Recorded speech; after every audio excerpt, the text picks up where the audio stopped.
식사들 하셨습니까? 이제 본격적으로 추워지려는 모양입니다. 요때 감기 걸리면 정말 힘들어지죠. 요즘 애들 사이에서 독감이 유행이라고 합니다. 가급적 독감 백신 맞으시고 겨울 건강하게 나시기 바랍니다. 오늘 이야기는 추억을 소환하는 시간을 가져보도록 하겠습니다. 예전에 오토바이 입문 계기에 대한 영상도 올린 적이 있지만은 아마도 제 영상 보시는 분들은 아마 거의 50년대 후반에서 한 70년대 출생이신 분들이 많아서 공감하실 내용이 많을 것이라고 생각을 합니다. 아마도 유년기를 보내신 한 70, 80년대에는 우리나라가 급격하게 잘 살기 시작한 시대라서 연배에 따라서는 공감이 약간은 떨어지는 부분도 있을 겁니다. 저는 어릴 적 유년기인 70년대 시골에서 오토바이는 딱 한 가지 이미지였습니다. 개장수. 오토바이 탄 사람은 무조건 개장수였습니다. 뒤에다 큰 철망 싣고 다니는 오토바이는 시골 동네에 개사로 다니는 시장의 개장수 아저씨 뿐이었으니까요. 오토바이는 무조건 개장수라고 생각했고, 이런 개장수가 오는 날은 동네 애들 전부 나와서 개장수 뒤를 따라다니면서 아, 개장수다 개장수다 그러면 놀리며 노는 것이 가장 큰 놀이 중에 하나였던 것 같습니다. 한 번 이런 일도 있었습니다. 젊은 면석이 아저씨가 있었는데 이분은 아마도 한 일주일에 한 번 정도는 마을을 순찰을 돌았던 것 같습니다. 이 마을 저 마을 담당구역 돌면은 그때 차가 흔하지도 않은 시절이라 자전거를 타고 돌고 그랬죠. 다니면서 애로사항도 청취하고 이장도 만나서 행정일도 보고 그랬던 것 같습니다. 지금은 전화가 있고 다 그러니까 그렇게 다니는 일은 거의 없는데 그때는 그게 최선이 아니었던 시절이 아니었나 싶은 생각도 있죠.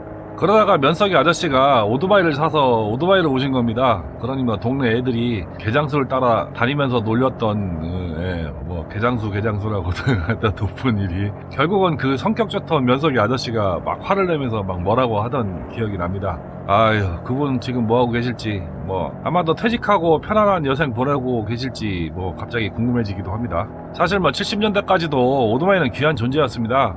동네에 가끔 라면이나 설탕 소금, 고등어 싣고 장사하러 오는 박물장수도 쌀집 자전거로 다닐 시대였으니까요. 그러다 80년대 초가 되어서 오토바이가 급속도로 보급되기 시작한 것 같습니다. 기억에는 중학교 들어갈 무렵에 선생님들이 처음 오토바이라는 것을 타고 출퇴근했던 것으로 기억을 합니다. 그전에는 대부분 이런 모델을 타고 다녔죠. 검색해보니 기아혼다 GL92입니다.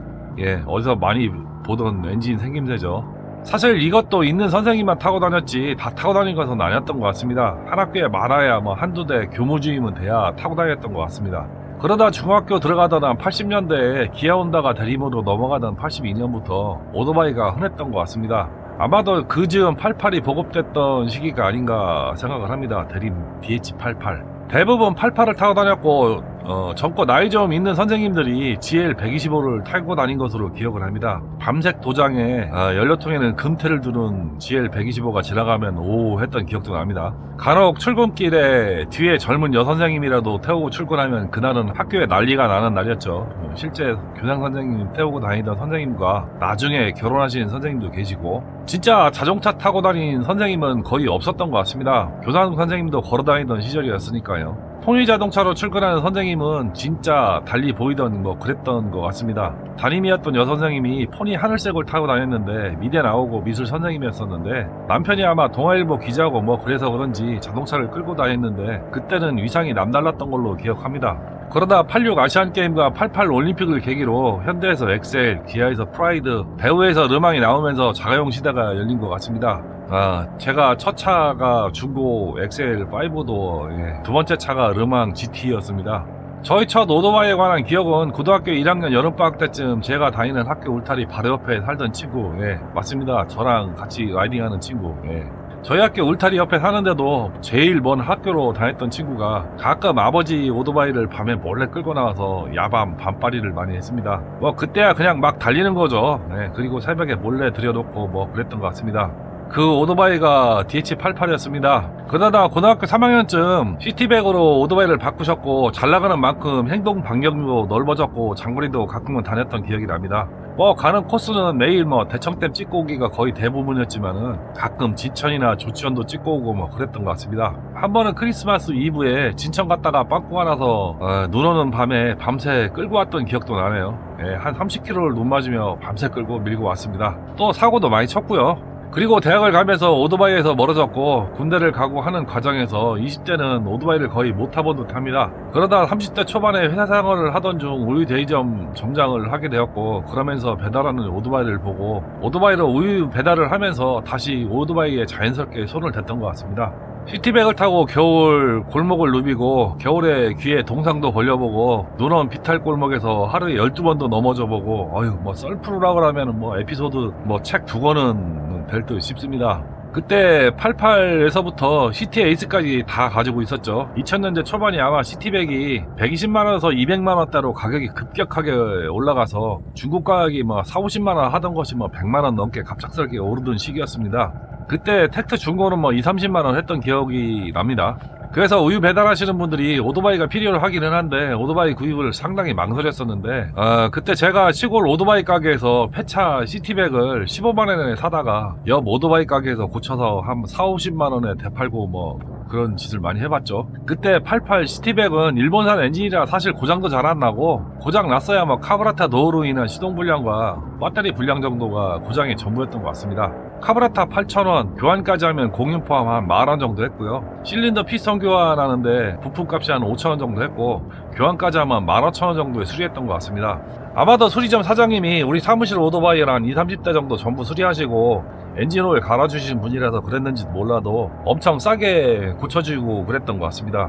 카오를 다 교체해도 뭐 7만원에서 한 10만원 정도밖에 안 했기 때문에 15만원짜리 폐차를 사다가 10만원 정도의 수리 싹 하면은 새 오토바이로 둔갑시켜서 뭐 4~50만원 팔기 때문에 좀 남겨서 그날은 그 돈으로 직원들 회식비로 쓰고 했던 것 같습니다. 그래서 많이 팔아봤습니다. 그분들이 오토바이를 사려면은 최소한 못해도 중고차 가격으로 7~80만원 100만원을 줘야 되는데 저한테는 뭐 50만원이면 샀으니까 싸게 산 거죠. 그리고 이분들이 오토바이를 인수하고 배달하다가 다음 오토바이를 다음 배달원한테 인수인계를 안 했습니다. 왜냐면은 다른 오토바이 샵에 팔면은 70만원은 최소한 받으니까 4~50만원에 넘길 이유가 없었기 때문이죠. 그 덕에 저는 또 15만원짜리 팔아먹을 기회가 생기고, 그래서 제가 88 시티백을 잘 압니다. 뭐 부품도 대충 거기서 거기고 배기량만 차이 나고 생긴 것은 구별도 거의 뭐 안 되고 뭐 그렇죠. 아는 사람만 뭐 코드로 부품을 확인하지 모르면은 엔진 부품은 구별도 잘 안 됩니다. 피스톤 교체나 카브라타 교체는 간단한 수리는 뭐 지금도 제가 할 수 있을 정도로 뭐 구조도 간단하고 정비성도 엄청 좋죠. 그리고 사실 고장도 잘 안 납니다. 간혹 전조등 안 꺼서 배터리가 나가는 일이 있었는데 뭐 배터리 없어도 퀵 스타터가 있어서 발로 걸으면 되니까 문제는 그렇게 안 되죠. 간혹 카브라타에서 기름 새는 고장이 있는데 그냥 10,000원에 교환하면 되니까 그것도 문제는 별로 없었고요. 아마 현재도 2004년 이전 시티백 엔진 굴러가는 거 종종 있을 겁니다. 대림에서 2004년에 혼다와 기술 제휴를 해지하면서 그 이후에 생산된 엔진은 자체 생산하고, 2010년대 이후에는 제가 듣기로는 중국산 엔진이라는 이야기가 있던데 지금도 정비하시는 분들은 옛날 혼다 엔진을 최고로 쳐준다고 그러더라고요. 아마도 지구상에 오토바이 중에 가장 많이 팔리고 가장 유사한 버전을 많이 파생시킨 오토바이가 시티백을 대표하는 슈퍼커브가 아닌가 합니다. 요즘은 슈퍼커브가 레저용으로 젊은이에게 인기지만 사실 2010년도까지만 해도 배달 오토바이의 대명사였죠. 심지어 뭐 철가방을 한 손으로 들고 운전하면 월급이 다르던 시대도 있었습니다. 고려대 번개 철가방 김대중씨, 배달원으로 유명 강사까지 변신하기도 한 뭐 그런 배달업계에선 전지적인 인물이죠. 회사 다닐 때 그 사람 강의도 들어보니 확실히 철학은 있는 분인 건 맞는 것 같습니다. 다만 가짜 신분 쪽으로 활동하다 걸려서 나락가기는 했습니다. 요즘은 그분 뭐 하는지는 모르겠습니다. 사실 슈퍼커브의 언더번 바디는 현재 스쿠터의 모태가 되었고 뭐 고 배기량에도 사용을 합니다. 혼다 NC750이 대표적인 언더번 바디 오토바이죠. 그래서 NC750 연료통에 있는 커다란 수납 공간이 있는 이유가 언더번 바디라 그렇습니다.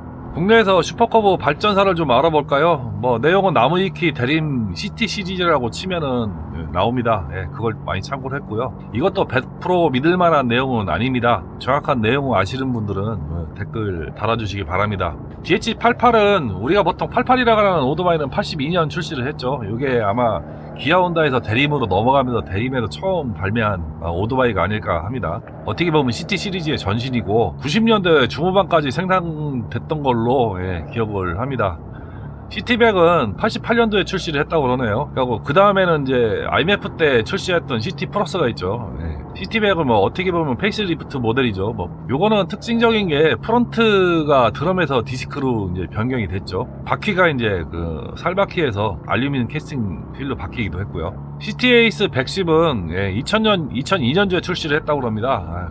뭐 시티백의 후속 모델인데 요거가 혼다와 기술 제의가 종료된 이후에 이제 에이스가 붙어서 이제 엔진을 국내 생산했다고 그러는데요. 그 뒤에 이제 시티백, 뭐 뉴시티는 현재도 뭐 생산 중이라고 그러는데 팔릴까 싶은 생각도 들고요. 그리고 시티 에이스가 나왔죠. 2008년부터 생산이 시작되고 여기서부터는 이제 딥브레이크도 디스크로 바뀌었죠. 그 뒤에 이제 2018년도에 시티 베스트, 요거는 인젝션 엔진을 탑재했다고 합니다. 그리고 여기서부터는 아예 중국에서 하우츠 스즈키의 UH 115와 동일한 모델인데 껍데기만 바꿔서 이제 시티 베스트로 판매를 한 거죠. 뭐 나무위케는 초기에 나온 C100이나 C50, 이건 기아에서 옛날에 만들었던 모델입니다. 뭐 혼다 부품을 가져와 조립 생산을 했고 그 이후에 이제 88 시티100은 이제 라이센스에서 국내에서 생산한 오토바이였다고 그러는데 2004년 대림은 뭐 혼다와 기술 제휴가 끝나서 자체적으로 시티 에이스와 시티 100을 그리고 시티 베스트까지 생산을 했으나 시티 플러스 이후 시티 플러스가 97년이죠. OEM 생산을 하기 시작했다.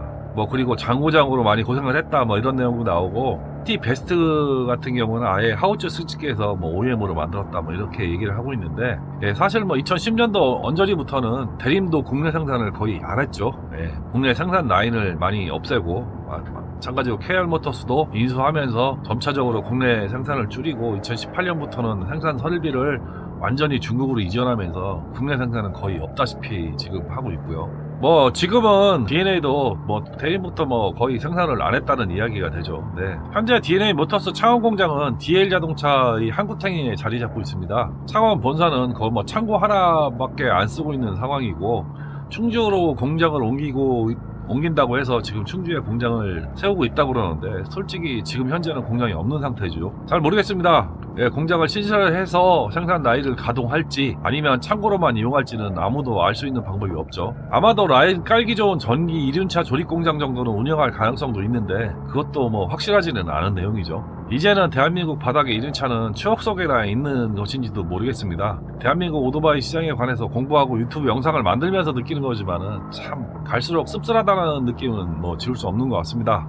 아마도 90년대 청년기를 보내신 분들은 대림 VF 125, 효성 X15에 대한 추억이 많으실 거라고 저는 생각을 합니다. 뭐 청룡 쇼바, 뭐 가스 배달의 대명사였죠. 저는 그때 오토바이에 관심이 없기 때문에 사실 VF와 X15는 관심사에 멀어졌던 시기라 그 시절의 추억은 뭐 개인적으로는 사실 전혀 없다시피 합니다. 아마도 70년대 전후 세대는 VF나 X15 안 타보신 분들이 거의 없다시피 할 겁니다. 저도 몇 번은 타보기는 했지만 솔직히 부러움 대상은 그게 아니었고 효성 MX 125였습니다. 이행정의 짜릿한 배기음과 토크감이 있는 뭐 그런 오토바이였죠. 그거 타고 다니는 뭐 학생이나 청소년들은 진짜 부러움의 대상이었죠. 그리고 멋도 있었고요. 다만 달리기만 하면 연기가 뻘뻘 나는 이행정이라 뭐 단점도 많았죠. 그 뒤로 MX 125는 사행정의 RX 125로 모델 체인지가 되었고 40대에 다시 오토바이를 타기 시작하면서 여러 번 구입을 고민하다가 결국은 저는 스쿠터를 구입하게 됐습니다만은 아직도 이뻐 보이는 모델 중에 하나긴 합니다. 막 단종이 안 됐으면은 하나 구입하고 싶은 생각도 아마 들었을 겁니다.